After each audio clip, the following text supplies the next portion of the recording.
ప్రజల ప్రభునందు ప్రేమైన దేవుని ప్రజలకు మన ప్రభువును రక్షకుడైన యేసుక్రీస్తు వారి నామములో దేవునికి మహిమ చెల్లిస్తూ మీ అందరికీ నా హృదయపూర్వకమైన వందనాలు ప్రభువు నామములో మీ అందరికీ తెలియచేస్తూ ఉన్నాము. దేవుని వాక్యము ఇలా సెలవిస్తుంది. యోహాను సువార్త 1వ అధ్యాయము 1వ వచనాన్ని మనం చదువుకుందాము.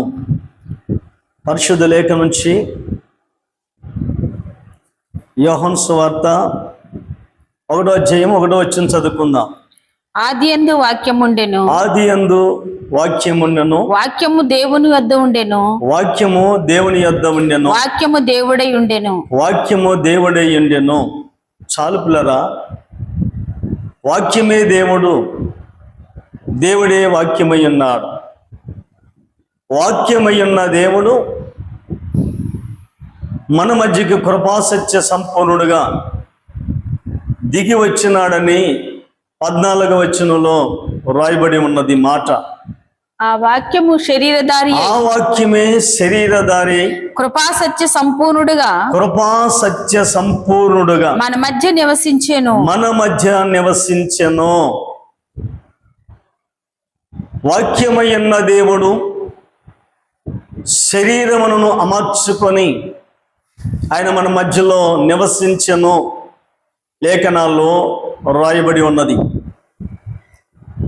వాక్యమై ఉన్న దేవుడు మనము ఆరాధించు వారమై ఉన్నాం. వాక్యమై ఉన్న దేవుణ్ణి మనం గణపరచు వారమై ఉన్నాము. ఈ రోజున వాక్యమై ఉన్న దేవుణ్ణి మనం ఏం చేస్తున్నాం? ఇర్మీయా గ్రంథము 6వ అధ్యాయము 10వ వాక్యాన్ని మనం చదువుకుందాం పిల్లరా. విందురని నేను ఎవరితో మాట్లాడేదను, ఇందురని నేను ఎవరితో మాట్లాడేదను, ఎవరికి సాక్ష్యం ఇచ్చేదను, ఎవరికి నేను సాక్ష్యం ఇచ్చేదను, వారు వినుటకు తమ మనసును సిద్ధపరచుకొనరు గనుక, తమ మనస్సును సిద్ధపరచుకున్నారు గనుక వినలేకపోయిరి. ఇదిగో వారు యెహోవా వాక్యమందు సంతోషము లేని వారై దాన్ని తృణీకరింతురు. దేవుని ఆ వాక్యమును తృణీకరిస్తున్నారు. వాక్యమై ఉన్న దేవుణ్ణి, ఆ వాక్యమందు ప్రజలకు సంతోషము లేని వారై ఆ వాక్యమును వారు తృణీకరిస్తూ ఉన్నారు. కారణం ఏమిటంటే వాళ్ళకి ఇనే మనసు లేనందున, దేవుని వాక్యము చదివే మనసు లేనందున,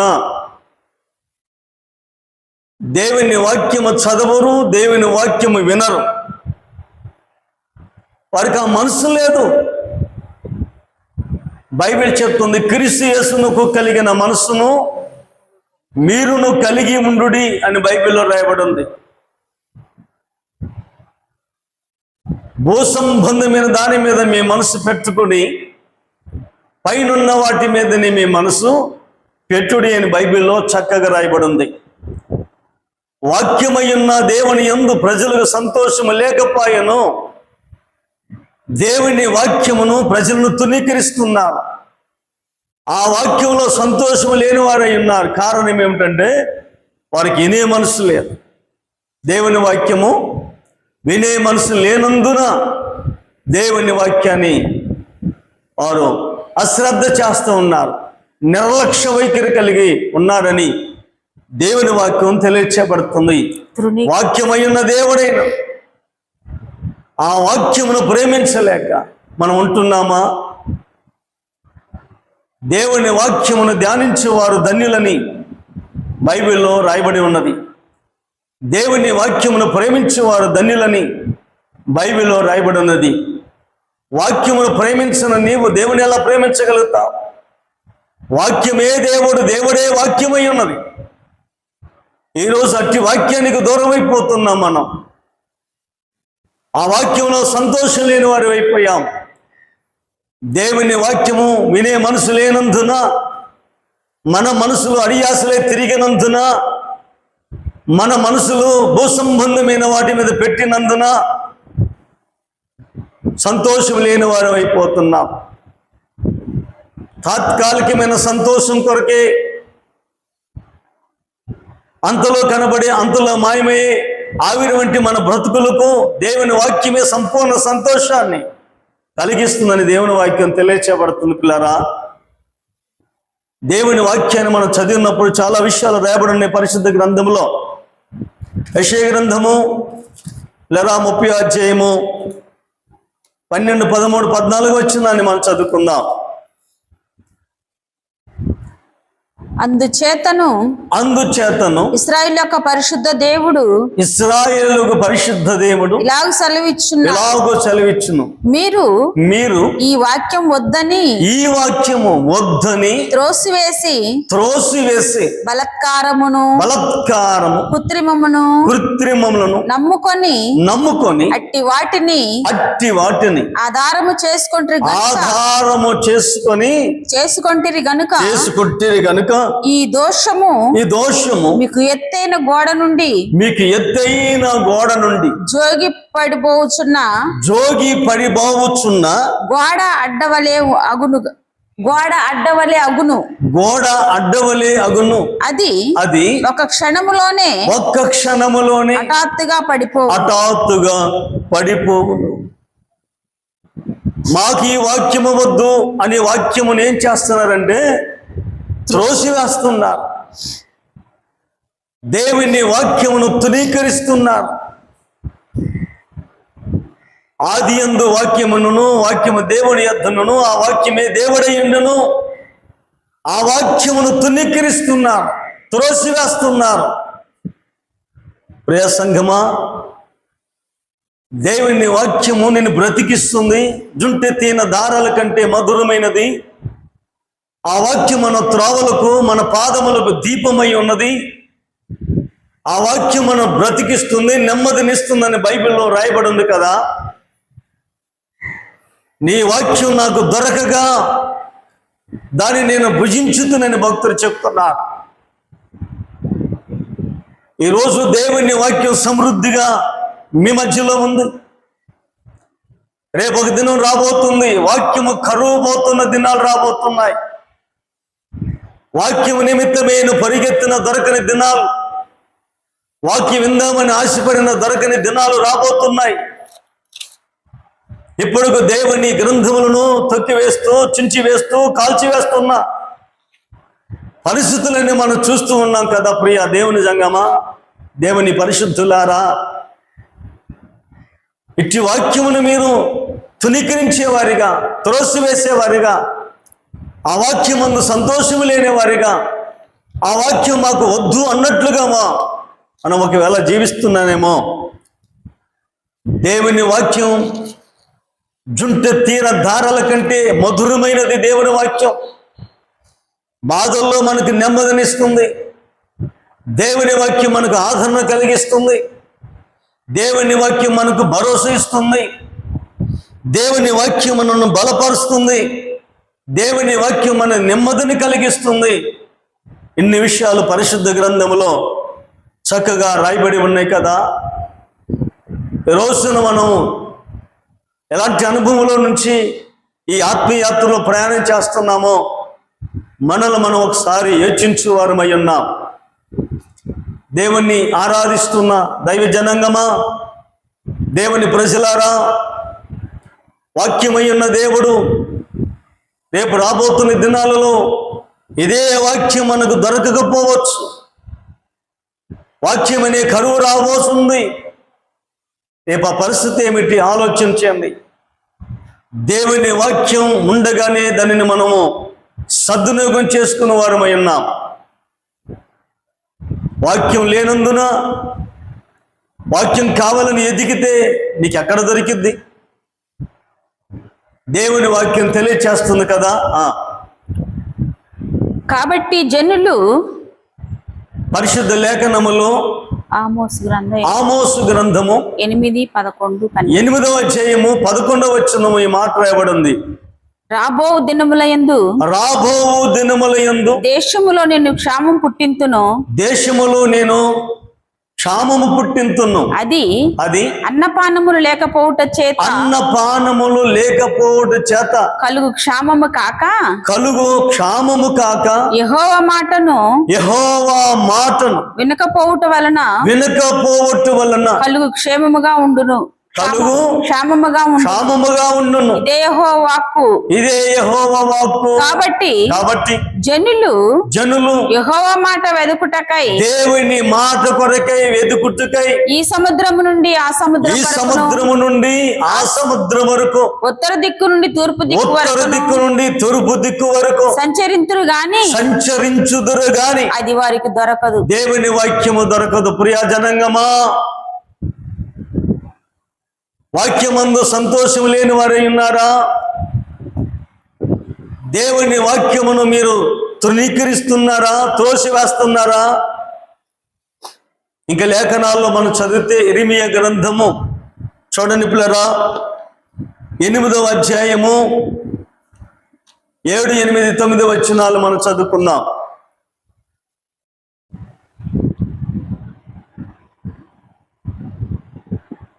ఆకాశములకెగురు శంకుబుడ్డి కొంగ అయినను తన కాలమును ఎరుగును. తెల్లగువ్వయు మంగళ కత్తి పెట్టయు ఓదె కొరుకును తాము రావాల్సిన కాలమున ఎగురును. అయితే నా జనులు యెహోవా న్యాయ విధిని ఎరుగరు. యెహోవా న్యాయ విధిని వారు ఎరుగరు. మేము జ్ఞానులమనియు యెహోవా ధర్మశాస్త్రము మా యొద్దనున్నదనియు మీరు ఎలా అందరు నిజమే గాని శాస్త్రుల కలకలము అబద్ధముగా దానికి అపార్థము చేయుచున్నది.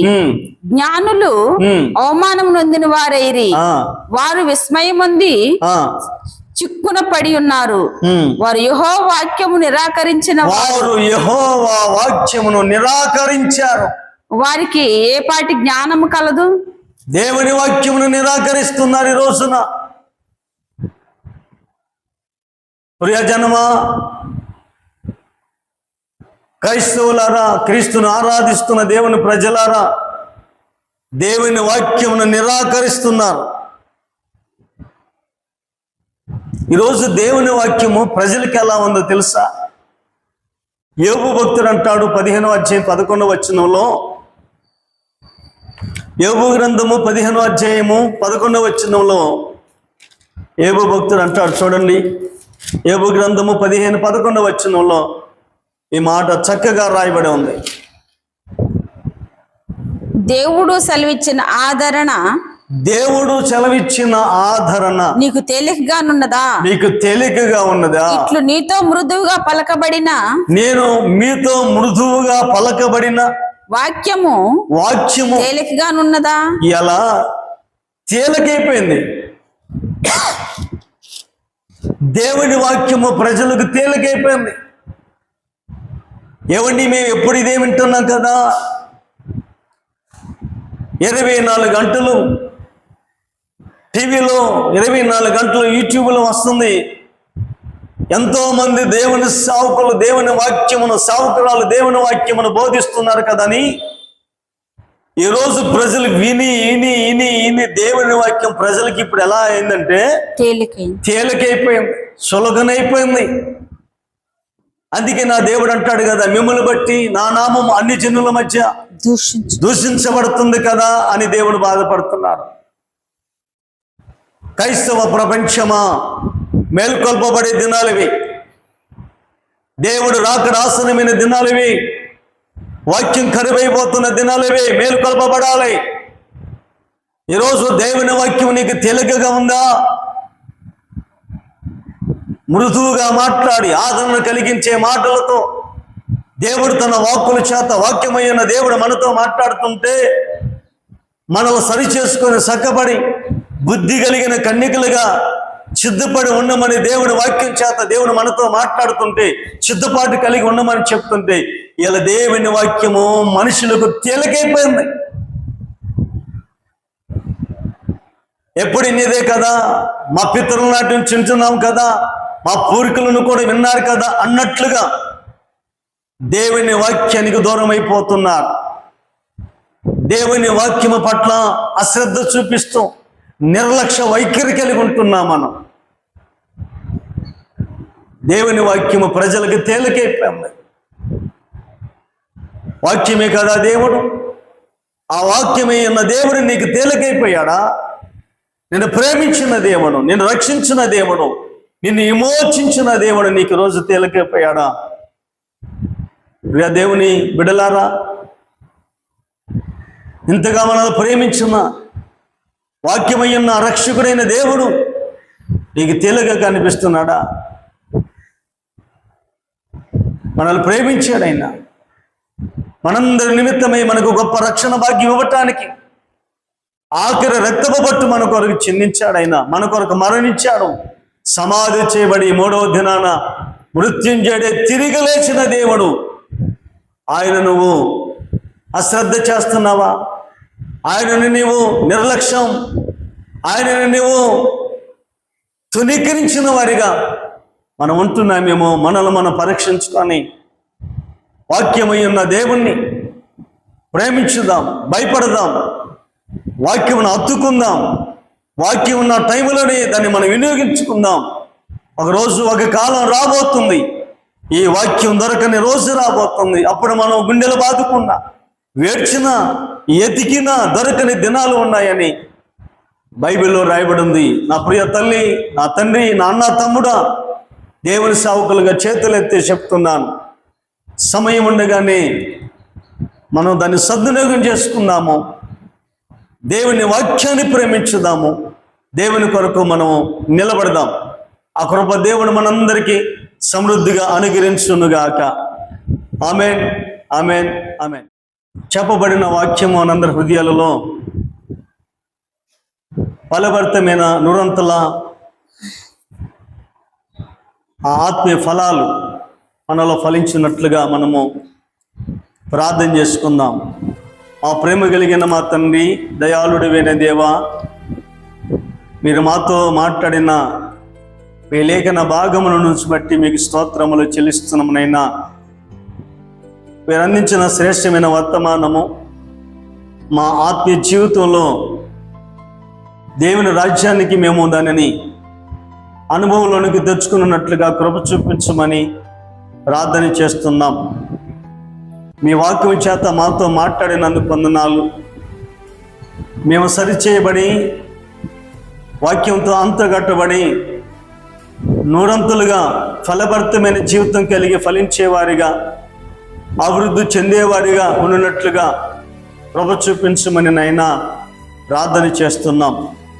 మీ మాటలు మాకు నిత్యమునైనా నీటి ఊటల వలె మా హృదయాలలో ఉన్నట్లుగా కృప చూపించి దేవుని రాజ్యం కొరకు మమ్మల్ని సిద్ధపరిచి మా ద్వారా మహిమ తెచ్చుకోమని, ఒక మాట అపవాది ఎత్తుకుపోకుండా ఉన్నట్లుగా మీ మాటలు మా హృదయాలలో ముద్రించి స్థిరపరిచి మహిమ తెచ్చుకోమని నాథుడు రక్షకుడైన యేసుక్రీస్తు వారి నామములో ప్రార్థించి ఈ మనవులన్నీ మేము పొంది ఉన్నాము మా పరమ తండ్రి. ఆమేన్, ఆమేన్, ఆమేన్.